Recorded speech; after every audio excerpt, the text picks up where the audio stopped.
Boa noite. Igreja celebra amanhã São Pedro e São Paulo. Em Roma, nossa equipe conta um pouco da missão dos 3 papas recentes. No Vaticano, 5 arcebispos brasileiros vão receber neste sábado o pálio arquiepiscopal. Presidente Lula sanciona a taxação de compras internacionais de até $50. Famílias de baixa renda terão 50% de desconto na conta de água e esgoto. Fundação João Paulo II completa 42 anos de atividades amanhã. Começa daqui a pouco na Canção Nova o acampamento Obra de Maria. E estudantes de escolas públicas vivem uma experiência diferente em unidade do Corpo de Bombeiros de Minas Gerais. Você está na TV Canção Nova e este é o Canção Nova Notícias que começa agora.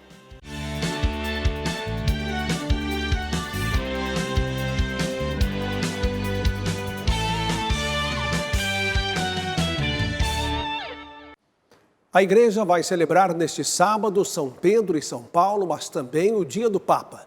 Por isso, nossa equipe em Roma preparou reportagem que conta um pouco da missão dos 3 papas recentes. Traz ainda testemunhos de pessoas que trabalham no Vaticano e conviveram de alguma forma com eles. De São Pedro ao Papa Francisco, na Basílica de São Paulo, fora dos muros, as imagens dos 266 papas da Igreja. Entre eles, os que alcançaram os degraus da santidade. São Pedro, Lino, Cleto, Clemente, todos eles são santos. E aí depois, se a gente vai passando ao longo dos séculos, vai ver que já não vão aparecer tantos santos. E talvez alguns tenham já escutado na história, sobretudo na época do Renascimento, talvez de papas cuja vida não tenha sido exatamente exemplar. Se bem é verdade que nem todos os papas foram santos, todos eles, sem exceção, mantiveram-se fiéis àquilo que foi a promessa de Jesus Cristo feito a Pedro e que, por sua vez, vai passar a todos os papas. Tu és Pedro, e sobre esta pedra edificarei a minha igreja, e as portas do inferno não prevalecerão. São Pedro, através desse símbolo das chaves, que ainda hoje continua presente na Igreja, no Papa, neste caso no Santo Padre, o Papa Francisco. Portanto, nós refletirmos nisto, esta importância da continuidade, sucessão apostólica. De acordo com o Padre Bruno, nos momentos mais difíceis da história da humanidade, surgiram homens santos. Pensemos no século XX, para não falar lá do passado. 4 são santos. São Pio X, São João XXIII, São Paulo VI, São João Paulo II. E um é beato, João Paulo I. Portanto, nós vemos como a graça de Deus protege a igreja e manda os homens que cada momento histórico necessita. Para o sacerdote, há uma continuidade na missão dos 3 papas mais recentes, João Paulo II, Bento XVI e Papa Francisco. Se João Paulo II dizia, é bom, é belo, é maravilhoso ser cristão, Bento XVI nos ensinava como se é cristão, o que significa ser cristão. E aí chegamos no Papa Francisco, nosso atual Papa, que aquilo que João Paulo II tinha iniciado e Bento XVI continuou, Francisco, em certo sentido, leva às últimas consequências, que é mostrar na vida prática de cada um de nós o que deve significar ser um verdadeiro batizado. E a experiência de quem conviveu com os 3 papas mais recentes são marcantes. João Paulo II faleceu em 2005, então consta que numa das viagens que ele fazia, num determinado momento, quando ele estava no avião, chegou pelo rádio uma informação de algo que precisava de uma decisão imediata dele.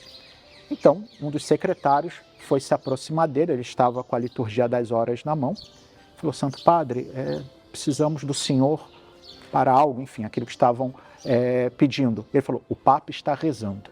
Novamente o secretário vai, Santidade, precisamos de uma resposta, uma coisa urgente, delicada. E ele diz, por isso o Papa está rezando.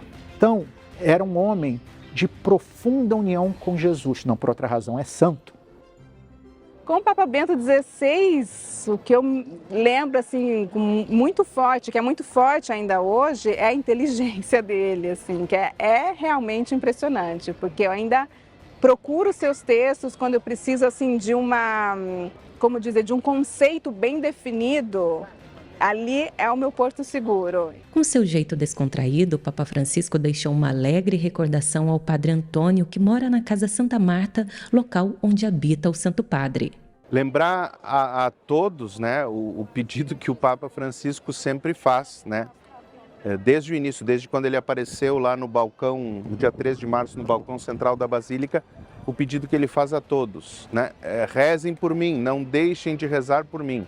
Né? E ultimamente, em tom de brincadeira, o Papa tem dito a algumas pessoas, especialmente ali em casa, né?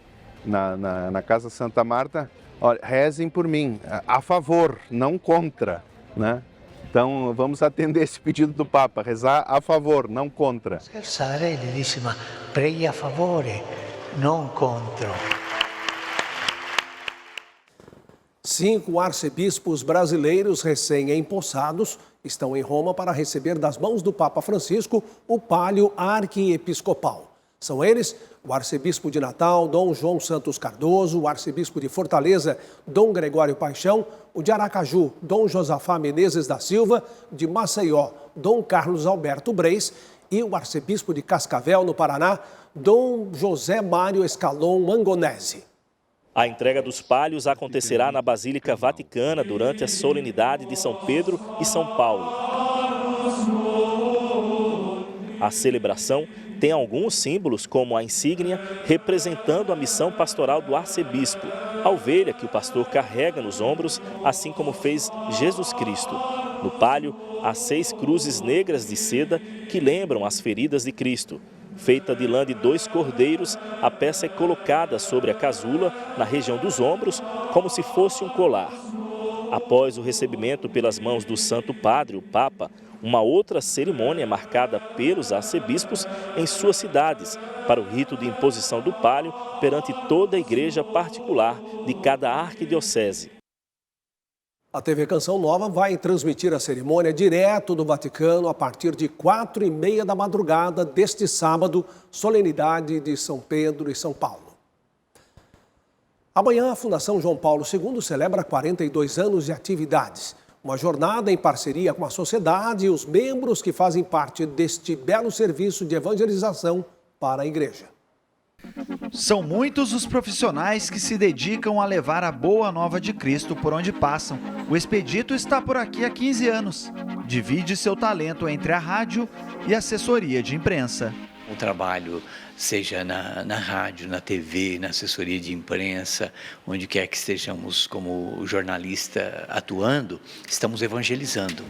Fundada em 29 de junho de 1982, sobre o alicerce da Palavra de Deus, conta com mais de 1.000 colaboradores e tem compromisso e responsabilidade social com os mais necessitados. E esse compromisso social também é evangelização, levar às pessoas a graça da caridade de Jesus.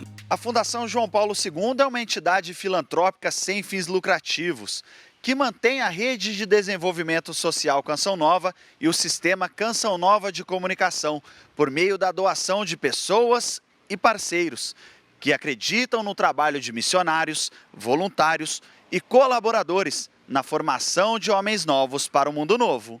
Uma profunda gratidão a todos aqueles que contribuem com a obra Canção Nova, com o Clube da Evangelização.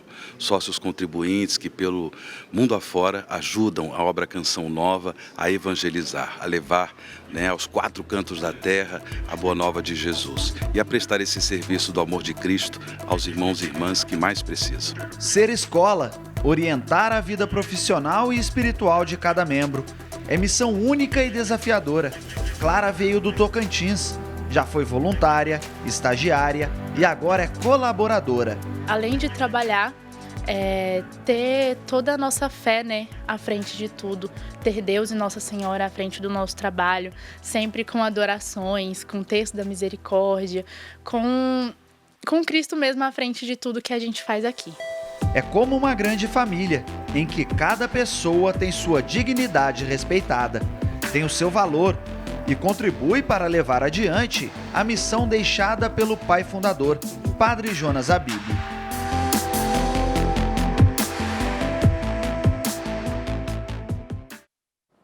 O inverno chegou e com as temperaturas mais baixas diminuem também os estoques de sangue. Pensando nessa necessidade social, colaboradores da Fundação João Paulo II viajaram para Taubaté, no interior de São Paulo, para doar vida.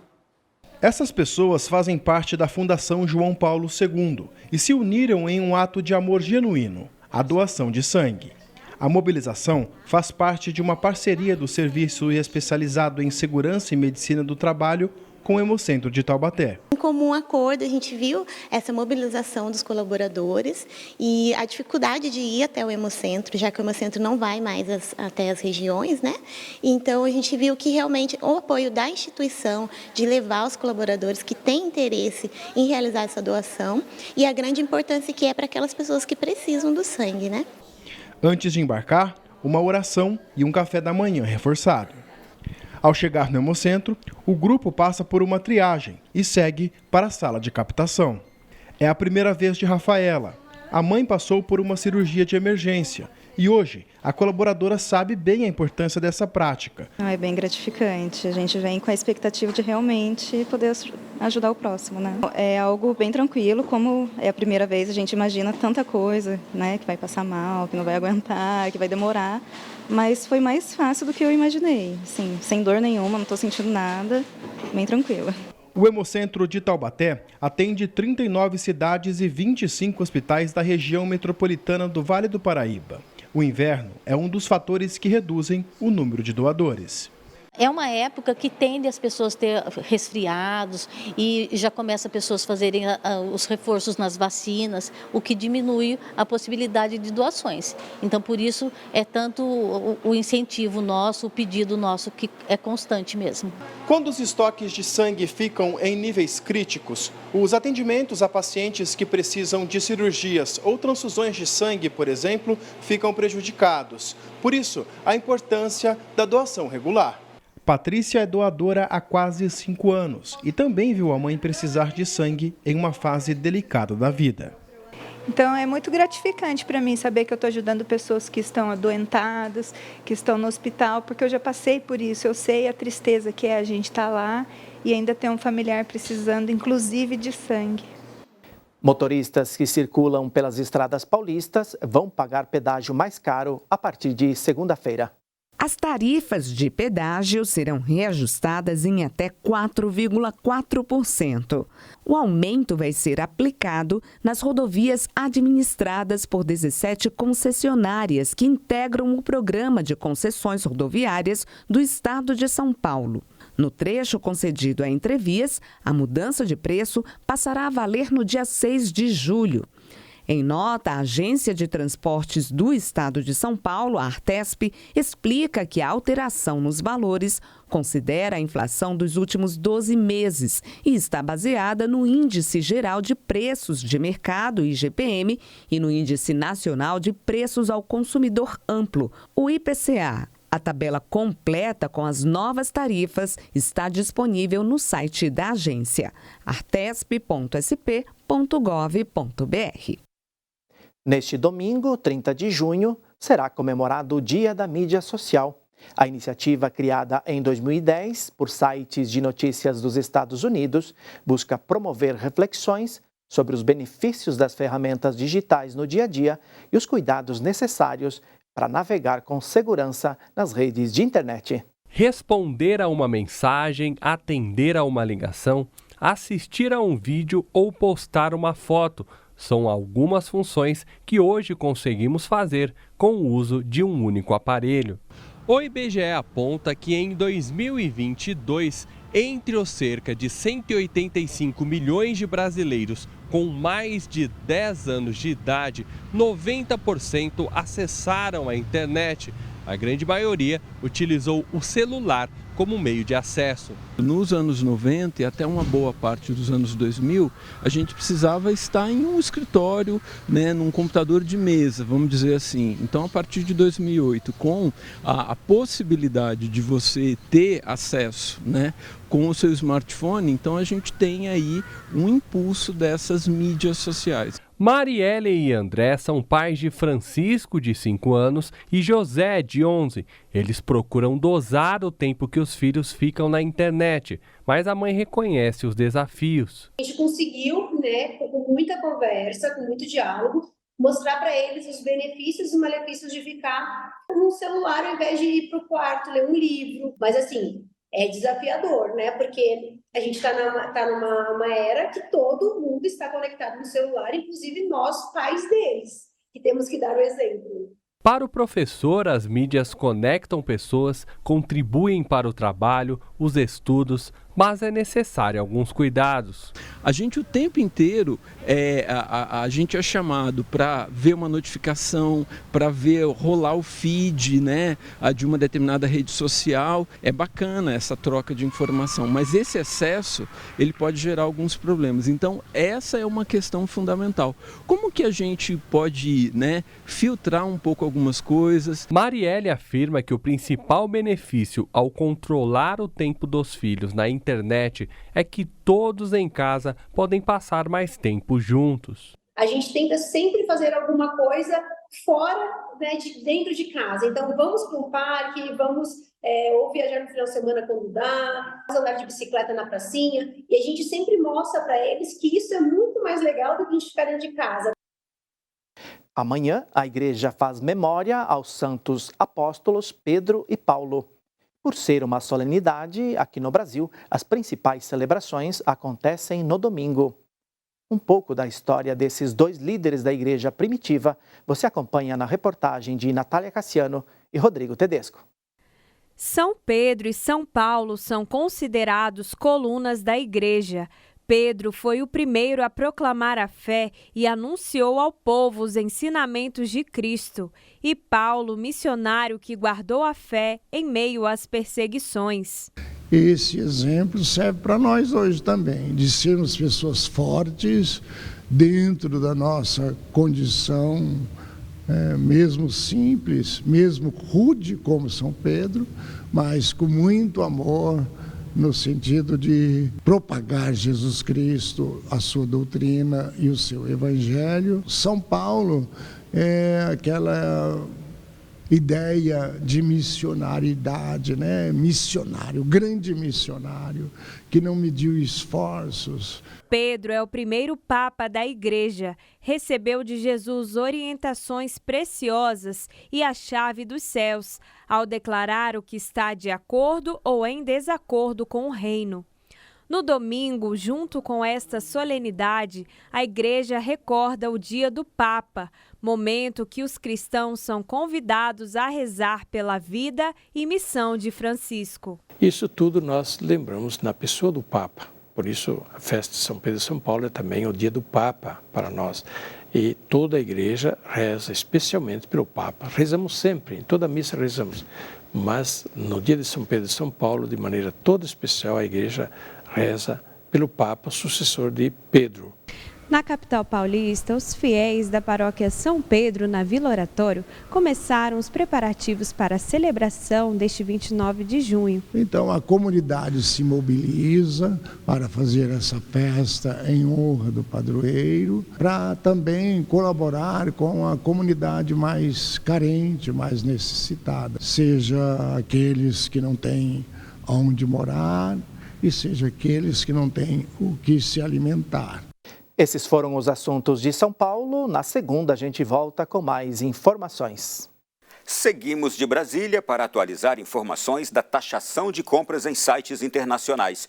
O presidente Luiz Inácio Lula da Silva sancionou a lei que estabelece a cobrança do imposto de importação para compras internacionais de até $50. A nova cobrança foi negociada entre o Congresso Nacional e a área econômica do governo. Lula sancionou o texto em uma reunião do Conselho de Desenvolvimento Econômico e Social, o Conselhão, na manhã de hoje. A taxação era definida pelo ministro da Fazenda, Fernando Haddad, desde o início do governo como forma de aumentar a arrecadação. Lula fez várias críticas publicamente à medida. Às vésperas da sanção, o presidente classificou a cobrança como irracional. A taxação será de 20% sobre as compras até $50.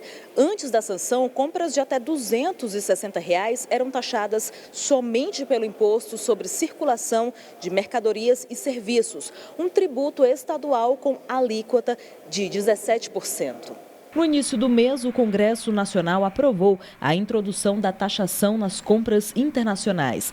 A taxa da blusinha, como o tributo ficou conhecido, foi incluída como jabuti, que é um jargão político para temas incluídos em um projeto sem ligação com o tema inicial da matéria, que no caso se trata do projeto Mover, que prevê incentivos para a descarbonização da frota automotiva brasileira. Como o número de pessoas comprando lá fora aumentou muito, né, e as compras são em média até $50, o governo veio e fez esse imposto, né?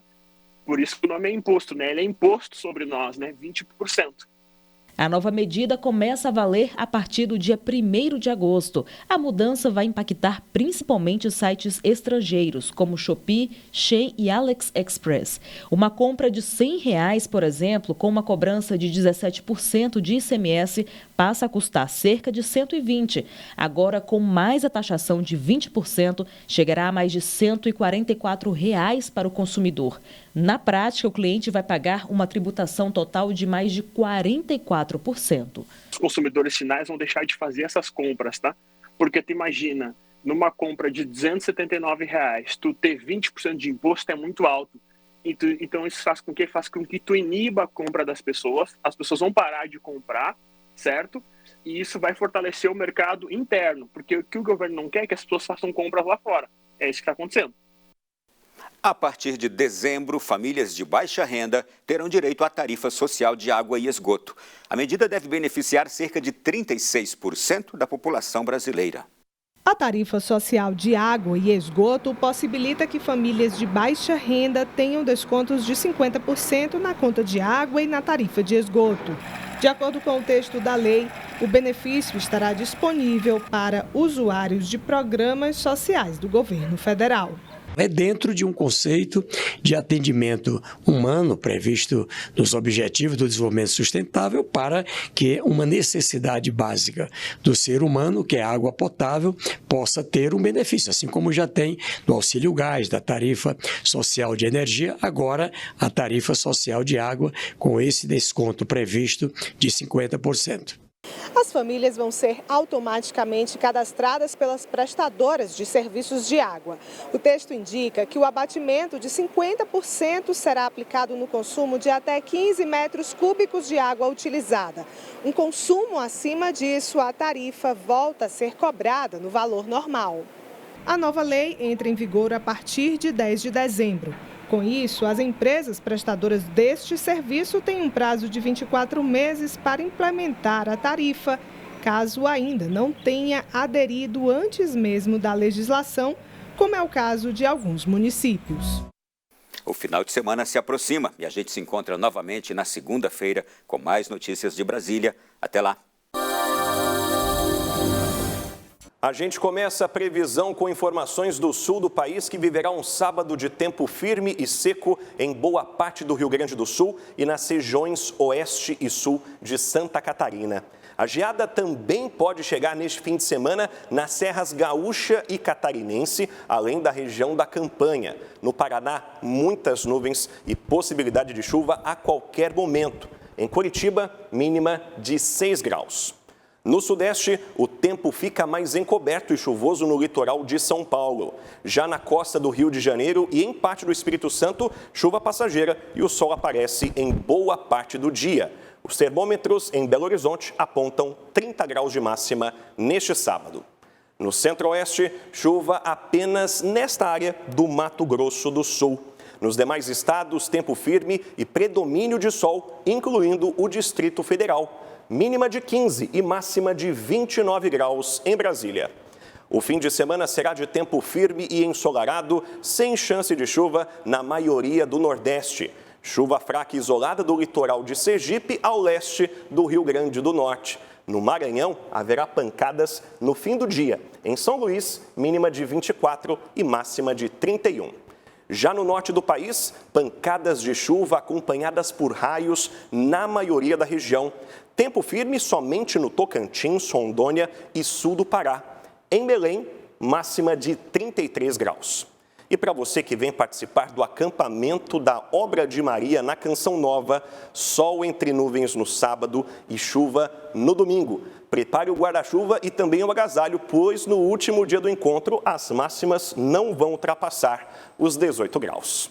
De hoje a domingo, a sede da Canção Nova em Cachoeira Paulista, interior de São Paulo, realiza um acampamento em parceria com a comunidade Obra de Maria. O tema do acampamento deste ano é inspirado no capítulo 1º do Evangelho de São Lucas. Eis aqui a serva do Senhor. Durante esses 3 dias, os participantes vão refletir a respeito de Nossa Senhora como modelo de disponibilidade e fidelidade ao Senhor.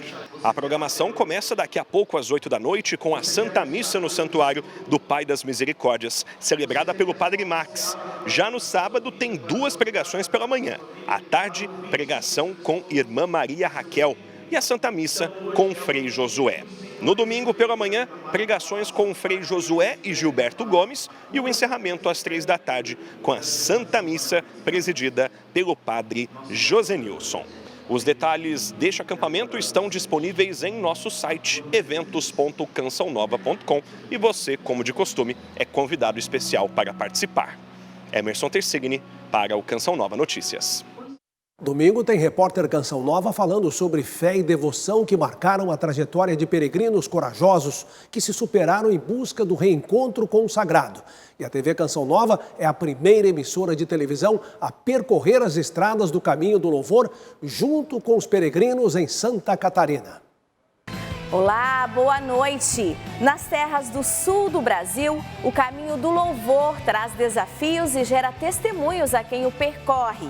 Partindo do complexo de Nossa Senhora de Lourdes e do Louvor, em Ituporanga, até o Santuário de Santa Paulina, em Nova Trento. Belas paisagens e comunidades acolhedoras proporcionam bem-estar físico e mental. Reflexão e fé levam o peregrino a uma profunda conexão com Deus. É domingo, às 8 da noite. Eu espero por você para caminhar com a gente até lá.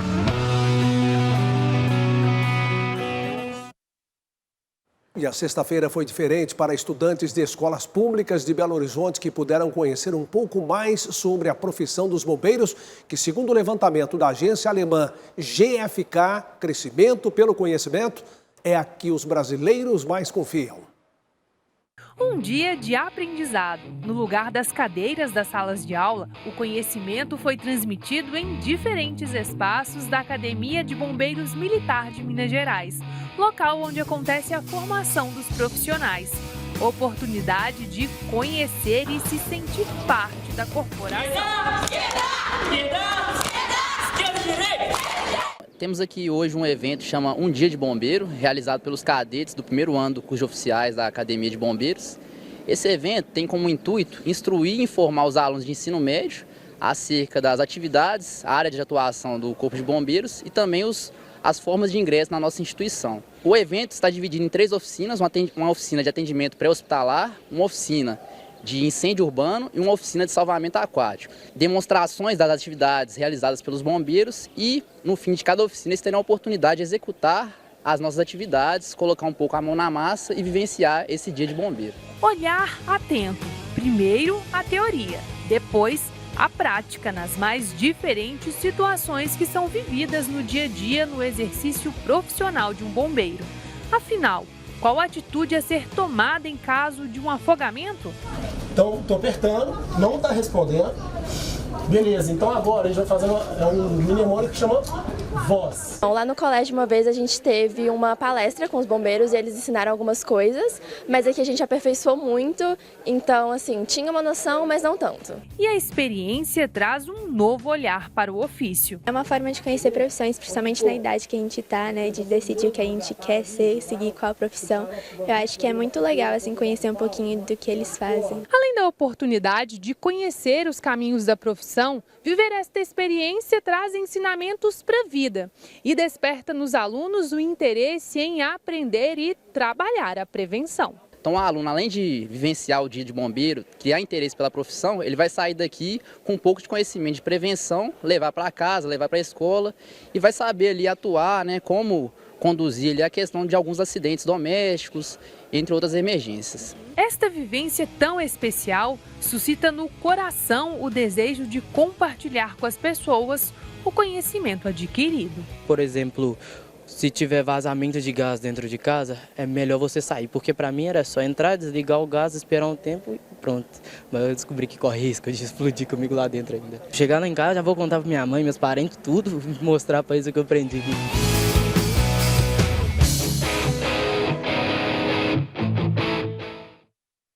A Copa América teve mais 2 importantes jogos nesta quinta-feira. Pelo Grupo C, os donos da casa perderam de virada e no segundo jogo da noite, os uruguaios aplicaram a maior goleada da competição até aqui. Confira os gols das 2 partidas. Os confrontos do Grupo C começaram com Panamá e Estados Unidos, em Atlanta. Aos 18 minutos, os americanos perderam o zagueiro Timothy, expulso depois dessa agressão. E mesmo com 10 em campo, os donos da casa foram para cima e abriram o placar com esse gol de Balogun.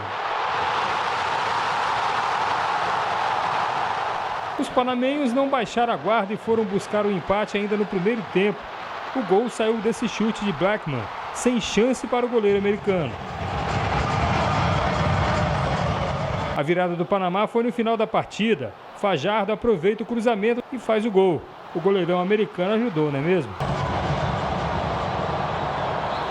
Antes do apito final, o tempo fechou depois dessa falta violenta de Carrasquilla, expulso merecidamente. Final, Panamá 2, Estados Unidos 1. E no último jogo da noite, os uruguaios deram um passeio na Bolívia. Aos 8 minutos, Pelistri aproveitou o toque de Araújo e também usou a cabeça para marcar 1-0 Uruguai. O garçom da noite estava inspirado. Araújo agora dá um passe primoroso e deixa Núñez na frente do gol para aumentar o placar. Depois de 2 assistências que terminaram em 2 gols, Araújo também recebe belo passe e faz 3-0.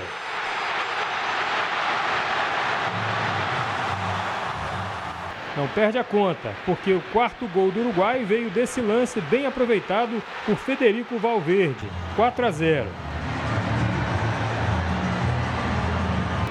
E para fechar a caixa do chocolate uruguaio, Rodrigo Betancur, que tinha acabado de entrar no jogo, faz de cabeça o 5º gol a 1 minuto do fim da partida. Uruguai 5, Bolívia 0. Uruguai lidera o Grupo C com 6 pontos. Estados Unidos e Panamá vêm atrás com 3 e a Bolívia, sem chances de prosseguir na Copa América, até agora não marcou nenhum ponto. E o Brasil joga daqui a pouco às 10 horas contra o Paraguai em Las Vegas. Da Copa América de Futebol para o Circuito Mundial de Surf. É porque hoje o brasileiro Ítalo Ferreira venceu uma etapa disputada no Rio de Janeiro. A final da etapa do Circuito Mundial de Surf na praia de Itaúna, em Saquarema, região dos Lagos, no Rio de Janeiro, foi contra outro brasileiro, Iago Dora. Só que Ítalo Ferreira estava impossível. E depois de 2 boas notas na prova final, levantou pela primeira vez o troféu em Saquarema e, de quebra, assumiu a 4ª colocação do ranking mundial. Orei muito por essa vitória, junto com a minha família, com os meus amigos, né? E Deus realizou esse sonho. É fácil para as pessoas apontar o dedo em alguns momentos, né? Mas elas não sabem o que a gente passou até chegar aqui, né? O quão a gente se dedicou e acreditou que isso era possível, né? Então essa é para você, pai. Tá aí, ó.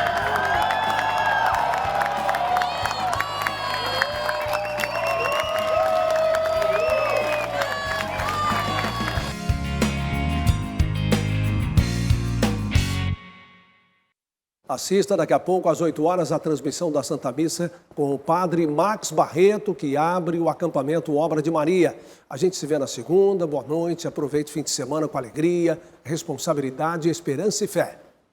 Paz para você.